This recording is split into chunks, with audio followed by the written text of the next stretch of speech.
Good morning बच्चों। देखो, कल की क्लास में हमने कार्ब धात्विक यौगिकों के बारे में पढ़ा था। मैंने सिंपल सा इंट्रोडक्शन दिया था आपको बताने के लिए कि कार्ब धात्विक यौगिक क्या होते हैं, उनका नामकरण कैसे किया जाता है। मैंने आपको बताया था कार्बन और धातु आपस में जुड़े हुए हैं, जिसमें कार्बन की जो इलेक्ट्रोनेगेटिविटी है वो धातु से कुछ ज़्यादा है, तो उनको हम क्या कह रहे हैं, कार्ब धात्विक यौगिक कह रहे हैं।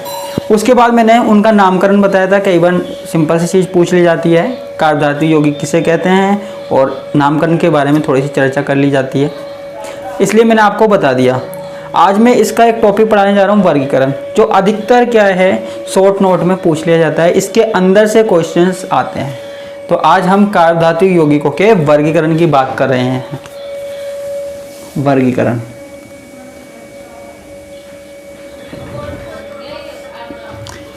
देखो, कार्ब धात्विक यौगिकों का वर्गीकरण हम दो प्रकार से कर सकते हैं। दो प्रकार से हम इसको क्लासिफाइड कर सकते हैं, इसका क्लासिफिकेशन कर सकते हैं। पहला जो है वो क्या है, मेटल कार्बन बंध की प्रकृति के आधार पर। किसके आधार पर? धातु कार्बन बंध की प्रकृति के आधार पर।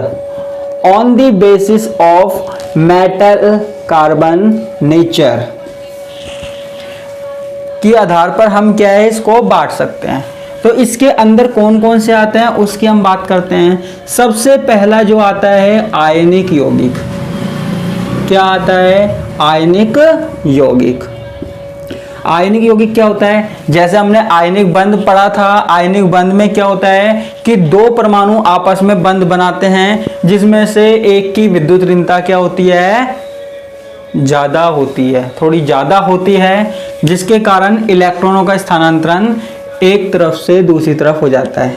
आयनिक बंध में क्या होता था हमारे पास कि एक परमाणु अपने पूरे के पूरे इलेक्ट्रॉन को दूसरे को दे देता था, जिससे एक पे आ जाता था नेगेटिव चार्ज, एक पे आ जाता था पॉजिटिव चार्ज। इसी प्रकार यहां पे भी नेगेटिव और पॉजिटिव की बात है, यानी कि यहां पे क्या है, उस बंध की प्रकृति आयनिक होगी जहां पे कार्बन और धातु की विद्युत ऋणात्मकता में अंतर है, इन दोनों की इलेक्ट्रोनेगेटिविटी में अंतर होगा।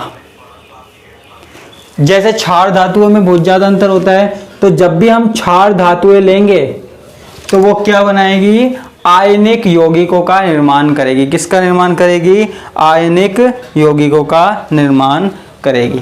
अच्छा, इनके गुण क्या क्या होते हैं आयनिक यौगिकों के, तो वो आपको मैं बता रहा हूं। ये जो आयनिक यौगिक हैं वो हाइड्रोकार्बन विलायकों में, हाइड्रोकार्बन विलायकों में विलय नहीं होते हैं। किसमें विलय नहीं होते हैं? हाइड्रोकार्बन विलायकों में विलय नहीं होते हैं। तो किसमें विलय होते हैं? केवल ध्रुवीय विलायकों में, केवल ध्रुवीय विलायकों में विलय होते हैं। केवल ध्रुवीय विलायकों में ही विलय हो पाते हैं। ठीक है, तो पहला गुण हो गया, हाइड्रोकार्बन विलायकों में विलय नहीं होते हैं। कौन नहीं होता? आयनिक यौगिक नहीं होते हैं।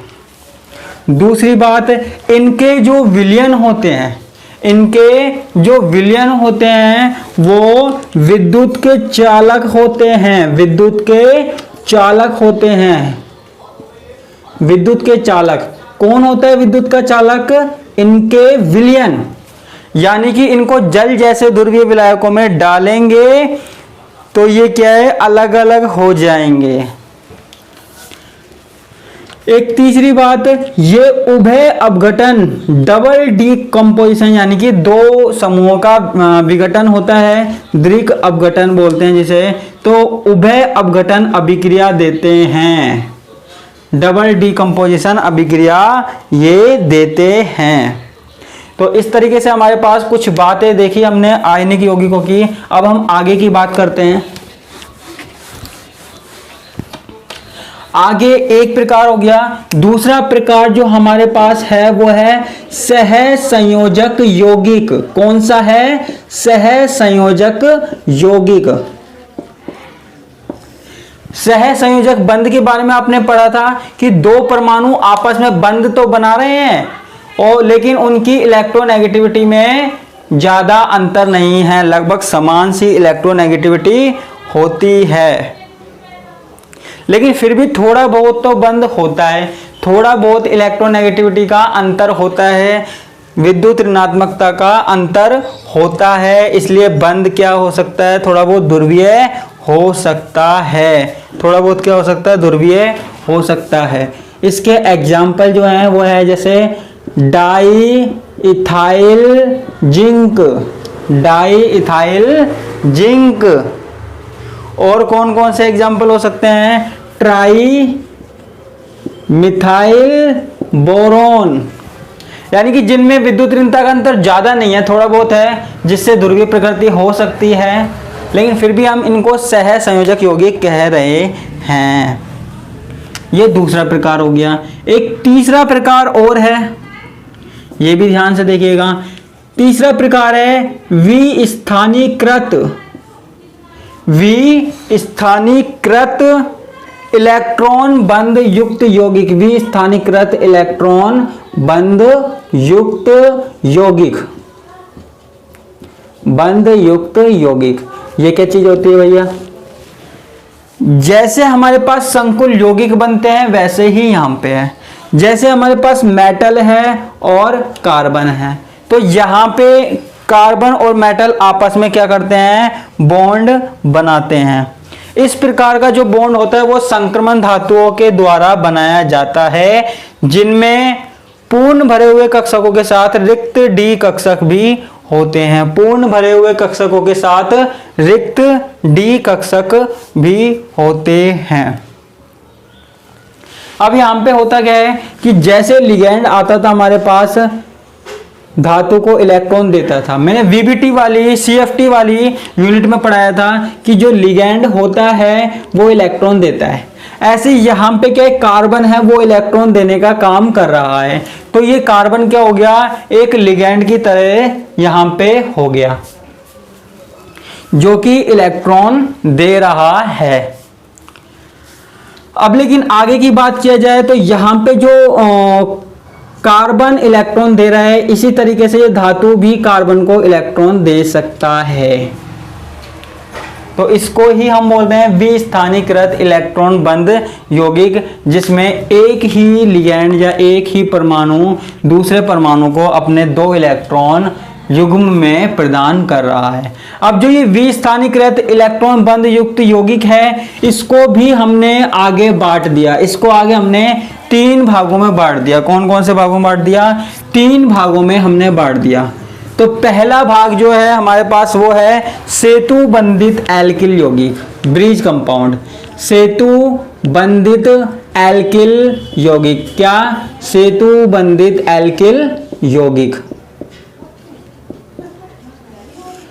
ऐसे परमाणु जहां पे इलेक्ट्रॉनों की कमी होती है और जो धातु परमाणु होता है वो अपना अष्टक कंप्लीट नहीं कर पाता, अपना अष्टक कंप्लीट नहीं कर पाता, वहां पे इस तरीके के कंपाउंड बनते हैं। आपने देखा भी होगा, जैसे एल्यूमिनियम है, एल्यूमिनियम 3 से जुड़ सकता है। एल्यूमिनियम 3 मॉलिक्यूल से जुड़ सकता है, लेकिन 3 मॉलिक्यूल से जुड़ने के बाद भी इसके अष्टक पूर्ण नहीं हो रहे हैं। इसमें केवल कितने इलेक्ट्रॉन हो रहे हैं? 1 2 3 4 5 6। तो ये क्या करता है? दूसरे अपने तरह के दूसरे परमाणु के साथ बंध बना लेता है, और इस तरीके से ये क्या करता है? सेतु बंध बनाता है। यानी कि ये डाइमर के रूप में पाया जाता है, द्विलक के रूप में पाया जाता है। इसको ही हम बोलते हैं सेतु बंधित एल्किल यौगिक। क्या बोलते हैं? सेतु बंधित एल्किल यौगिक। एक हमारे पास आता है विस्थानीकृत में ही सैंडविच यौगिक। क्या आता है? सैंडविच यौगिक। अब सैंडविच यौगिक क्या होता है? सैंडविच यौगिक में क्या होता है? 2 एरोमेटिक वलय होती है, कोई 2 एरोमेटिक वलय है, ये एक वलय है और एक वलय क्या होती है, नीचे होती है, कुछ इस तरीके से होती है वलय, और इनके बीच में होता है कोई धातु। ये मेटल होता है और ये कोई एरोमेटिक वलय है। ये भी एरोमेटिक है और ये भी एरोमेटिक है, ये दोनों एरोमेटिक होता है। और इस वाले धातु की जो दूरी होती है प्रत्येक बंध से क्या होती है, समान होती है। इसका एक एग्जाम्पल हमने लिख दिया जो कि क्या है, बिस साइक्लोपेंटा डाइइनाइल आयरन, डाइइनाइल आयरन। तो ये इसके दो प्रकार हो गए। इसका एक प्रकार और है, वो और मैं आपको बता देता हूं, उसके बाद इस लेक्चर को यहीं समाप्त करना पड़ेगा। इसका एक प्रकार और कौन सा है, ओलिफिन व एसिटिलीन यौगिक। कौन सा, ओलिफिन व एसिटिलीन यौगिक, ओलिफिन व एसिटिलीन यौगिक, यानी कि डबल बॉन्ड और ट्रिपल बॉन्ड वाले कंपाउंड, डबल बॉन्ड और ट्रिपल बॉन्ड वाले कंपाउंड। इस प्रकार के जो यौगिक होते हैं वो भी संक्रमण तत्व द्वारा बनाए जाते हैं। इसमें होता क्या है, डबल बॉन्ड या ट्रिपल बॉन्ड के जो पाई इलेक्ट्रॉन हैं वो धातु के रिक्त डी कक्षकों के साथ अतिव्यापन कर लेते हैं, और जो धातु के पूर्ण भरे हुए कक्षक हैं वो ओलिफिन अथवा एसिटिलीन के रिक्त कक्षकों के साथ अतिव्यापन कर लेते हैं। समझ में आया, नहीं आया? जैसे हमारे पास कोई धातु है, ये क्या है, धातु है, धातु का कोई खाली कक्षक है, तो हमारे पास यहाँ पे जैसे कार्बन कार्बन के बीच में डबल बॉन्ड है, ट्रिपल बॉन्ड है, तो कार्बन कार्बन के ये भरे हुए कक्षक, भरे हुए ऑर्बिटल धातु के रिक्त डी कक्षकों के साथ क्या कर लेते हैं, अतिव्यापन कर लेते हैं। एक काम तो ये होता है, और दूसरा काम क्या होता है कि जो हमारे पास धातु है, जो धातु है, धातु के भरे हुए कक्षक, धातु के भरे हुए कक्षक जो हमारे पास कार्बन है, जो हमारे पास कार्बन है उसके खाली कक्षकों के साथ अतिव्यापन कर लेते हैं, उसके खाली कक्षकों के साथ अतिव्यापन कर लेते हैं। यानी कि मेटल और कार्बन, कार्बन मेटल को इलेक्ट्रॉन दे रहा है, कार्बन इसके खाली कक्षकों में इलेक्ट्रॉन दे रहा है, और मेटल इसके खाली कक्षकों में इलेक्ट्रॉन देगा। तो ये हमारे पास क्या हो गया, ओलिफिन व एसिटिलीन यौगिकों की बात हो गई।